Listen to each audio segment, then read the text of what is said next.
A labyrinth is essentially a walking meditation, but it's also an opportunity to really take advantage of symbolic sight. When you're walking into a labyrinth, you're going to be going in a counterclockwise direction. And this is a pathway into your internal self, into your heart, into your higher self. Labyrinth is set out in a spiral. And as you walk through the labyrinth, you're spiraling the energy that's going along with your steps as you go deeper and deeper within. When you enter the labyrinth, first you honor the labyrinth. And I always set out with a contemplation in mind. Today when I walked the labyrinth, I set the contemplation of trying to understand better what's going on with mass shootings of children. What's going on with 18-year-olds and mass shootings of children. Just to understand that better.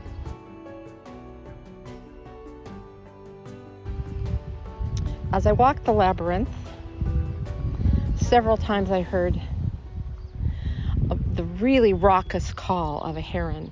And there are a couple of herons around here someplace. They haven't revealed themselves today. But their call is grating and raspy.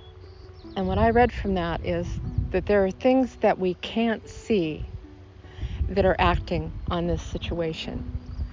This isn't about what we can see, this is about the unseen. As I'm walking the labyrinth, I take notice of things that happen when I'm in the labyrinth that interrupt my thought. Those are always an opportunity to stop and interpret the image that's happening right at that moment.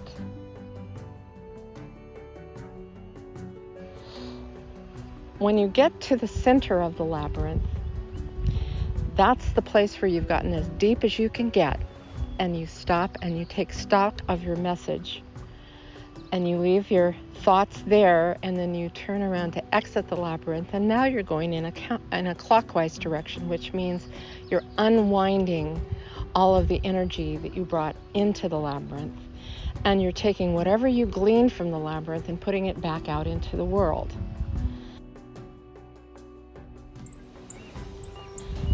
As I'm walking back out of the labyrinth, I did end up encountering another walker. One of the things that's interesting about a labyrinth is the way you pass someone else in the labyrinth. Is it a peaceful passing? Are you rubbing shoulders? Is someone having to step aside? Are you stepping aside? How do you behave when you encounter an obstacle? And you pay attention to that. You pay attention to how you're feeling and how you pass and what kind of energy you pass on to that other person. As I was walking out of the labyrinth, I began to notice that there are blood red flowers that are sprinkled throughout the lavender bed. And I looked closely at one of those flowers, and it was just telling me that this is bloodshed, this is carnage. And just at the moment that I was focusing on that blood red flower, two Navy fighter jets flew overhead. And I began to link the carnage with our military mentality in this culture that we have, and how those two things are playing against each other, and still the heron is talking to me from the trees. So there's a message within the heron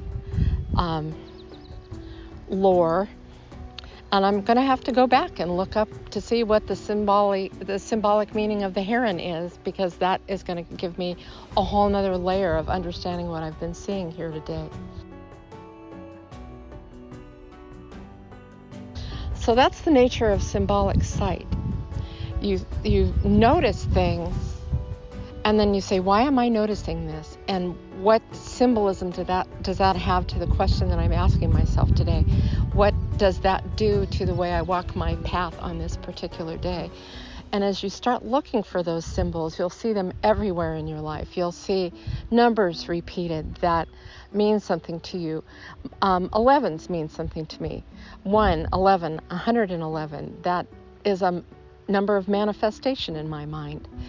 My favorite number is 3. Whenever I see 3s, I stop and think, what does this mean about me bringing in community? I look at these trees and I see that they're asking me to look up and to look at the sky and to have lofty thoughts.